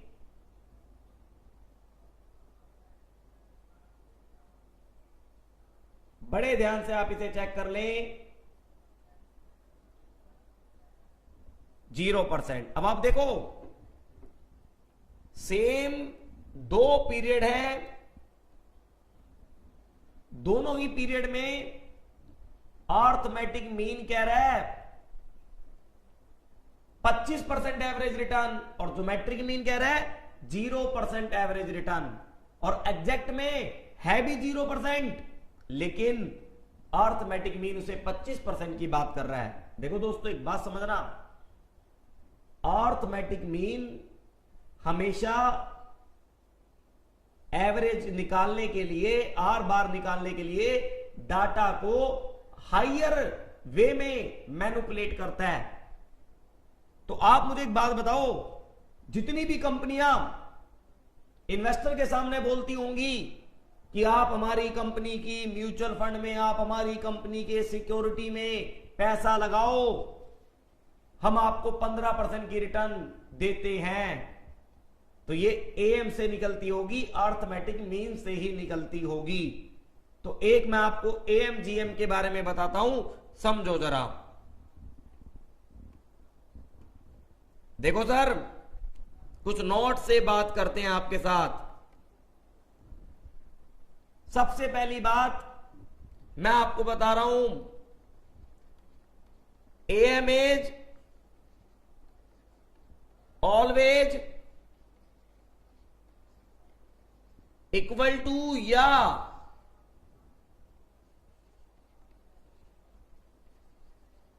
More than GM. हमेशा जिंदगी में एक बात दिमाग में रख लो, अर्थमेटिक मीन या तो ज्योमेट्रिक मीन के बराबर होगा या उससे ज्यादा होगा। अर्थमेटिक मीन कभी भी कम नहीं होगा। अब बराबर कब होगा ये भी सुन लो। अब मान लो पिछले 2 पीरियड में सेम रिटर्न है, सेम का मतलब फर्स्ट पीरियड में भी 10%, सेकेंड पीरियड में भी 10%। अगर दोनों पीरियड में सेम रिटर्न है, अगर दोनों पीरियड में सेम रिटर्न है, तो ऐसे केस में अर्थमेटिक मीन भी 10% आएगा, ज्योमेट्रिक मीन भी 10% आएगा। लेकिन अगर पास्ट पीरियड की रिटर्न सेम नहीं है, डिफरेंट है, तो आप चेक करना अर्थमेटिक मीन हमेशा ज्योमेट्रिक मीन से ज्यादा आएगा। और कितना ज्यादा आएगा ये डिपेंड करेगा कि उन रिटर्न के बीच में गैप कितना है। अगर पीरियोडिकल रिटर्न में गैप ज्यादा होगा तो एएम उतना ही ज्यादा आएगा, गैप कम होगा तो एएम जीएम से ज्यादा तो होगा लेकिन थोड़ा सा आसपास होगा। कैसे मैं आपको बताता हूं, देखो। when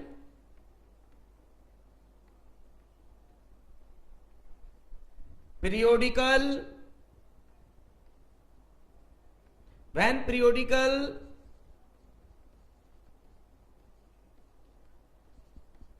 returns are same, when periodical returns are same,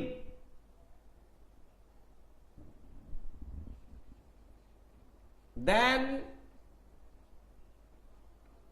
AM is equal to GM, and when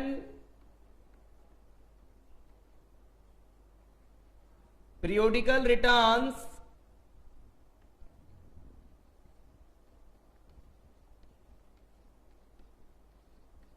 are different,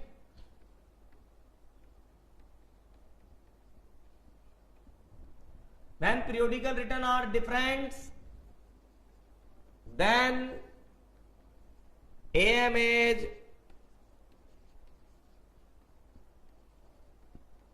always more than GM, जिसे आप बड़े ध्यान से चेक कर लें। अब एक note number 2, GM always provide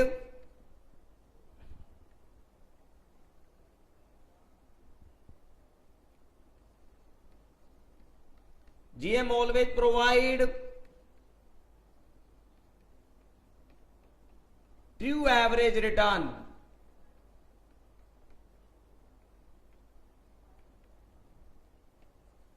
ये आप बड़े ध्यान से चेक कर सकते हैं। लेकिन एग्जामिनेशन के अंदर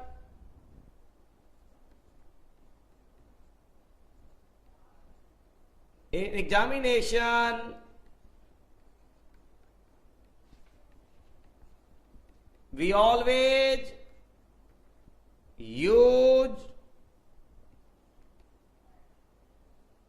AM for calculation of average return।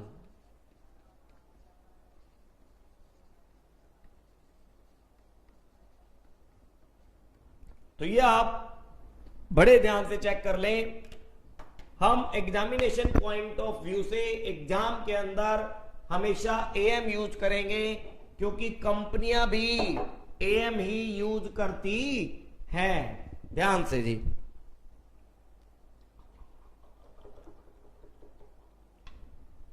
लेकिन जब आप एज ए इन्वेस्टर काम करो तो मैं आपको एडवाइस दूंगा कि आप अर्थमेटिक मीन ना यूज करके ज्योमेट्रिक मीन का यूज करो, क्योंकि ये एक्चुअल एवरेज रिटर्न प्रोवाइड करता है, जिसके बेसिस पे आपका डिसीजन और भी सही होगा।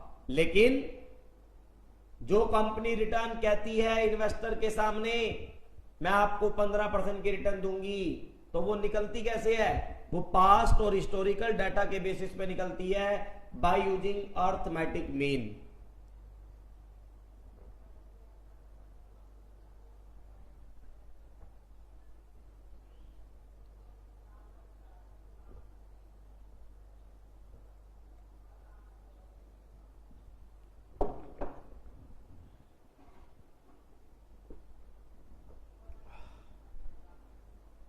चेक करें, फिर आपसे और बात करते हैं जी।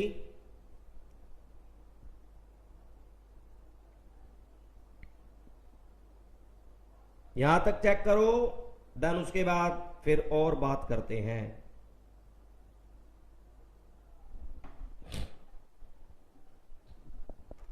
देखो जी,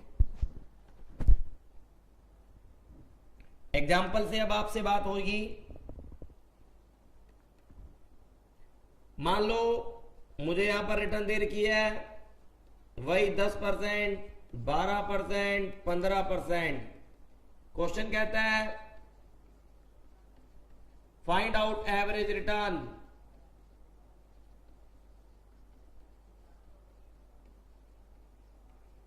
तो सिंपल, बार बार निकालने के लिए 10 + 12 + 15 डिवाइड बाय 3,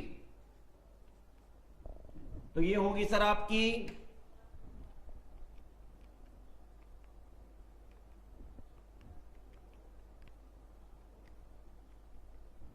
12.33%, जिसे आप बड़े ध्यान से चेक कर लें, और हमेशा अर्थमेटिक मीन ही यूज करना है। अब मान लो यहां पर रिटर्न भी दे रखी है, प्रोबेबिलिटी भी दे रखी है 10%, 0.20 चांस, 18%, 0.50 चांस, और कह रहा है 12%, 0.30 चांस। क्योंकि जो भी प्रोबेबिलिटी होगी उसका टोटल हमेशा =1 होगा, जिसे आप ध्यान से चेक कर सकते हैं। अब मुझे क्वेश्चन कहता है अगर फाइंड आउट एक्सपेक्टेड रिटर्न, तो आप क्या करेंगे? रिटर्न इंटू में पी, तो 10 इंटू में 0.2, ये आ जाएगा आपका 2, यहां पर 9, और यहां पर आ जाएगा 3.6 शायद। चेक करें और टोटल कर लें। 14.6% दोस्तों, ये जो निकल के आई है ये है आपकी एक्सपेक्टेड रिटर्न। सिंपल है, वो रिटर्न जिसके बेसिस पे इन्वेस्टर ये डिसीजन लेगा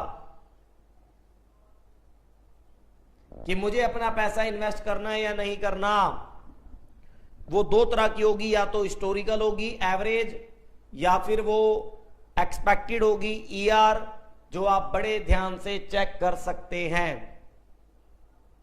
तो रिटर्न तक कोई दिक्कत नहीं है मेरे को लग रहा है, आप बड़े ध्यान से चेक कर लें, रिटर्न आपके सामने है। अब ध्यान से चेक करें, रिटर्न आपके सामने है दोस्तों।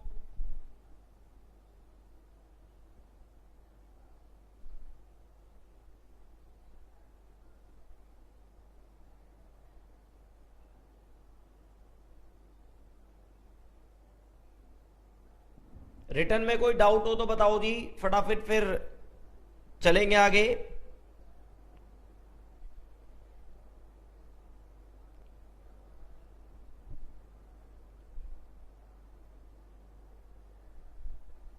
राहुल जी बिल्कुल सही है जी।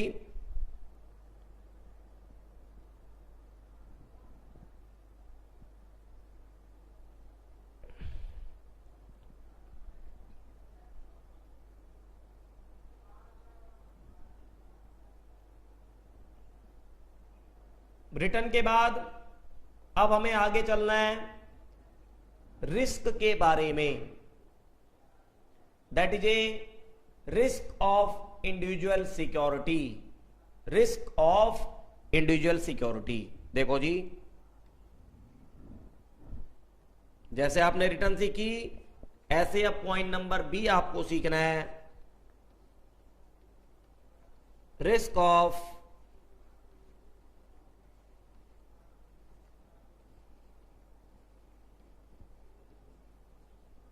Individual security. Risk of individual security, इसे हम standard deviation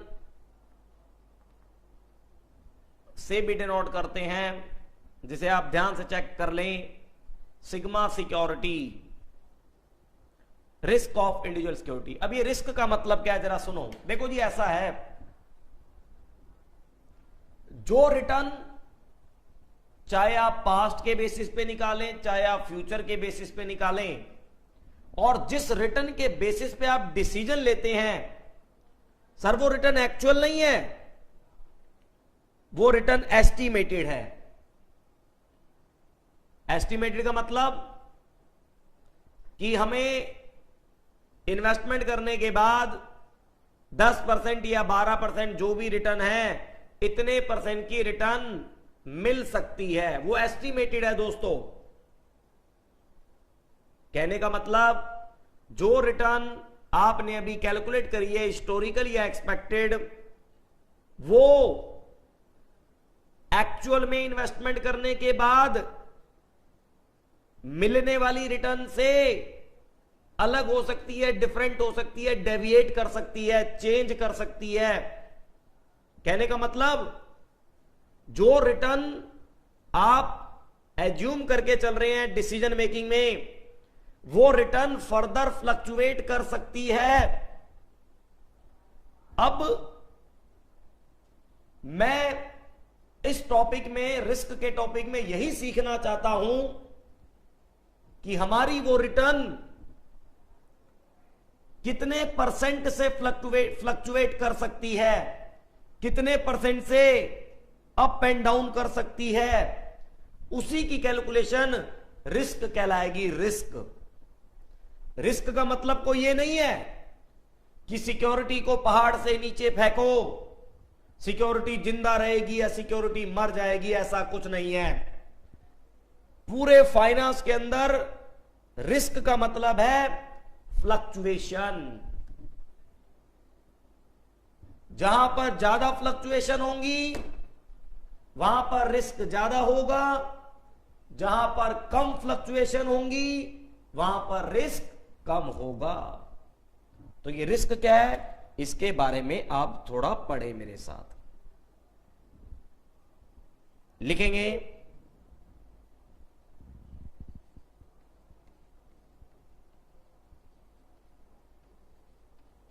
risk means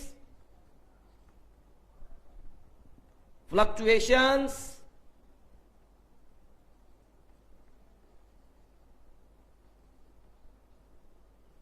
comma changes comma deviation comma up and down. Risk means fluctuation, changes, deviation, up and down.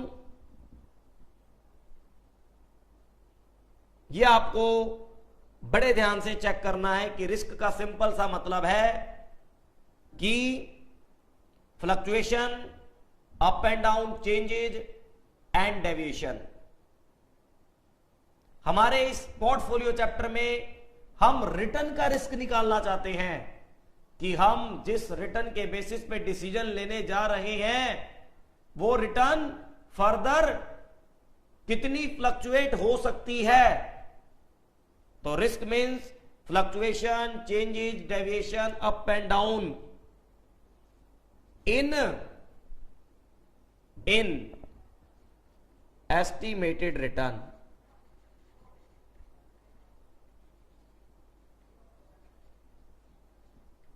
और ये रिटर्न आर बार भी हो सकती है और ये रिटर्न आपकी ई आर भी हो सकती है, एवरेज रिटर्न या फिर एक्सपेक्टेड रिटर्न। डाटा हिस्टोरिकल होगा तो आप फ्लक्चुएशन का पता आर बार में लगाएंगे, अगर डाटा एक्सपेक्टेड होगा तो आप फ्लक्चुएशन का पता ई आर में लगाएंगे। Risk means fluctuation, changes, deviation, up and down in estimated return, in estimated return. ठीक है जी, आर बार और ई आर, ये आपको समझना है। लिखेंगे here risk will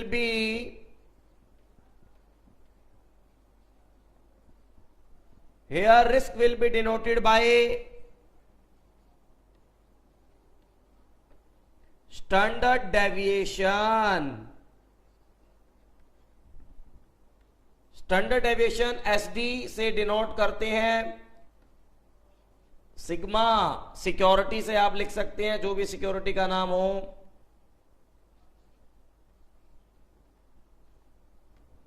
Here risk will be denoted by standard deviation। Simple है जी।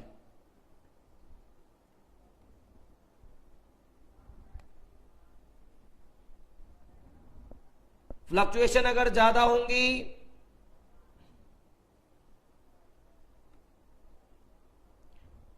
हाई फ्लक्चुएशन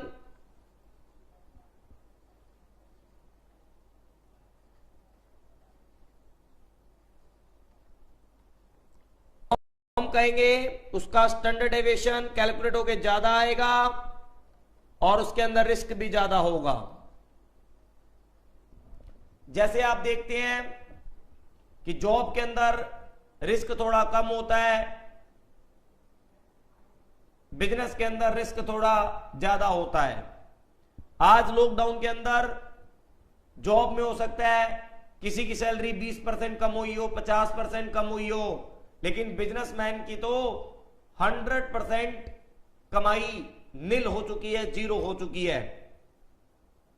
तो बिजनेस में थोड़ा रिस्क ज्यादा है, इसलिए हाई फ्लक्चुएशन हाई रिस्क और लो फ्लक्चुएशन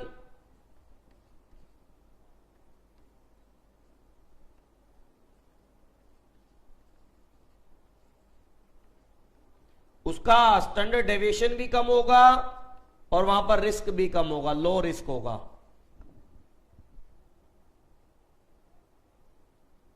तो जिस इन्वेस्टमेंट में जितनी ज्यादा फ्लक्चुएशंस होगी उसकी इनकम में वो उतनी ही ज्यादा रिस्की कहलाएगी। और कुछ इन्वेस्टमेंट ऐसी होती है जहां पर जीरो फ्लक्चुएशन होती हैं।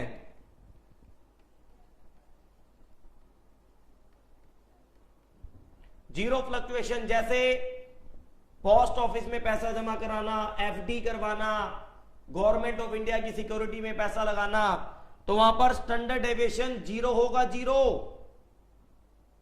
वहां पर आपका नील स्टैंडर्ड डेविएशन होगा, जीरो स्टैंडर्ड डेविएशन। इसका मतलब वहां पर जीरो रिस्क है। और मैं आपको बता दूं, ये सिक्योरिटी जिसके अंदर रिस्क जीरो होता है उसका एसएफएम और फाइनेंस में नाम है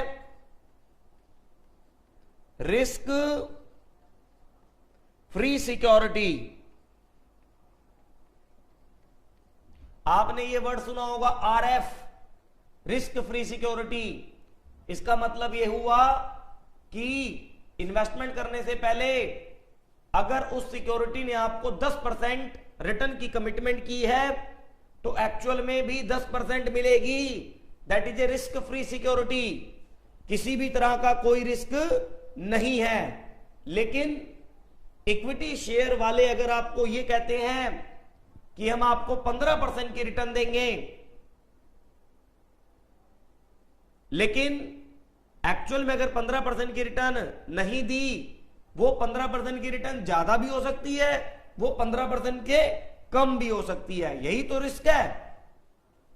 रिस्क लोगे तो प्रॉफिट भी आपका और लॉस भी आपका होगा। ये आपको बड़े ध्यान से चेक कर लेना है। और जिसके अंदर रिस्क नहीं होता वो सिंपल एक रिस्क फ्री सिक्योरिटी होती है, जिसे आप बड़े ध्यान से चेक कर लें। एक डायग्राम से मैं आपको बताता हूं, आप ध्यान से चेक करना।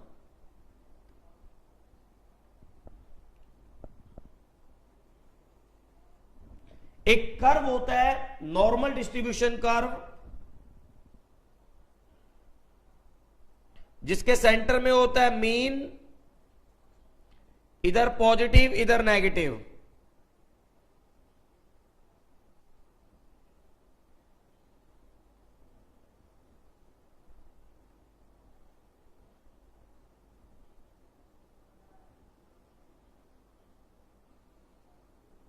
देखो जी, मान लो ये फ्लक्चुएशंस है, पॉजिटिव साइड भी जा सकता है रिस्क, नेगेटिव साइड भी जा सकता है।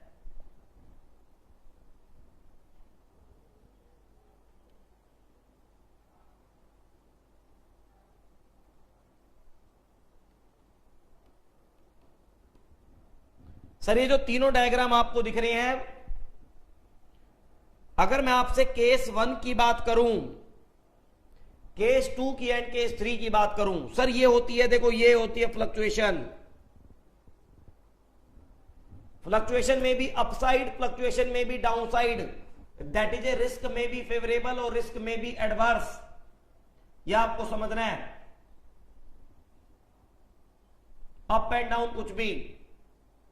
अब जहां पर जितना ज्यादा रिस्क, जितनी ज्यादा फ्लक्चुएशन, वो आपको देखना है। अगर मैं आपसे बात करूं केस 1 की, ये जो केस 1 है ये एक मोर रिस्क की सिक्योरिटी है।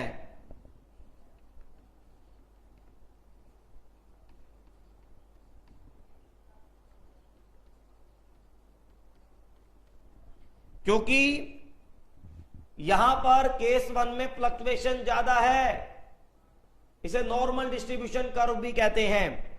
अब जो केस 2 दिख रहा है आपको, केस 2, इसके अंदर देखो फ्लक्चुएशन है ही नहीं, इसके अंदर फ्लक्चुएशन है ही नहीं।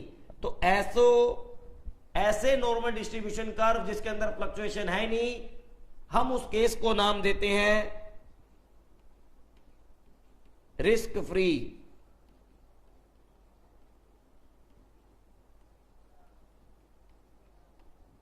और यहां पर जो फ्लक्चुएशन आप देख रहे हो अप एंड डाउन साइड, वो केस 1 के कंपैरिजन में कम है। फ्लक्चुएशन है तो सही लेकिन कम है, तो इसे हम कहते हैं लो रिस्क की सिक्योरिटी।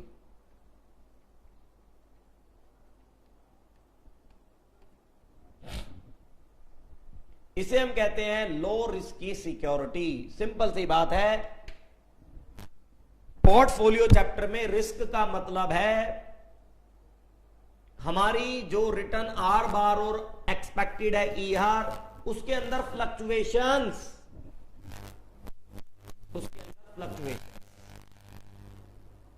यह आपको बड़े ध्यान से देखना है। हाई फ्लक्चुएशन हाई रिस्क होगा, लो फ्लक्चुएशन लो रिस्क होगा। यह भी आप बड़े ध्यान से चेक कर लें। सिंपल सी बात है जी। अब बात आती है कि ये स्टैंडर्ड डेविएशन कैलकुलेट कैसे होगा। तो आप बिल्कुल टेंशन ना लें, सब सीखेंगे कि कैसे कैलकुलेट होगा। आप बिल्कुल ना घबराएं। एक एक क्वेश्चंस, एक एक कंसेप्ट, सब कुछ डिस्कस होगा। आपको बिल्कुल घबराने की जरूरत नहीं है।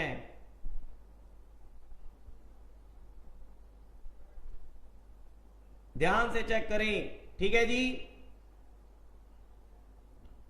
अब ध्यान से सुन लो, calculation of the standard deviation अगली क्लास में, मतलब कल करेंगे।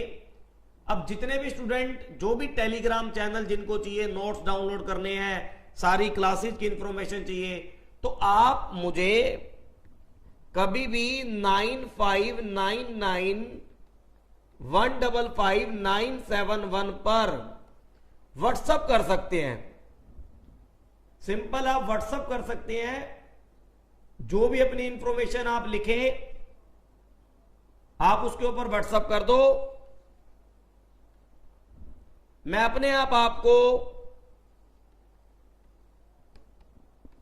आप व्हाट्सएप करें, व्हाट्सएप ऐप पे मैं अपने आप आपको सारा टेलीग्राम चैनल का लिंक, अदर क्लासेज का लिंक सब प्रोवाइड करा दूंगा एंड धीरे धीरे धीरे धीरे चैप्टर बढ़ते जाएंगे। अभी तक हमने पहला चैप्टर म्यूचुअल फंड खत्म किया था, अब दूसरा चैप्टर स्टार्ट हुआ है पोर्टफोलियो। ध्यान से देखें आप, और जो भी आपको पढ़ाया जा रहा है मैं आपको गारंटी देता हूं वो नंबर 1 सीए फाइनल, चाहे वो ओल्ड कोर्स हो उसमें भी काम आएगा, न्यू में भी काम आएगा, एंड सीएमए फाइनल।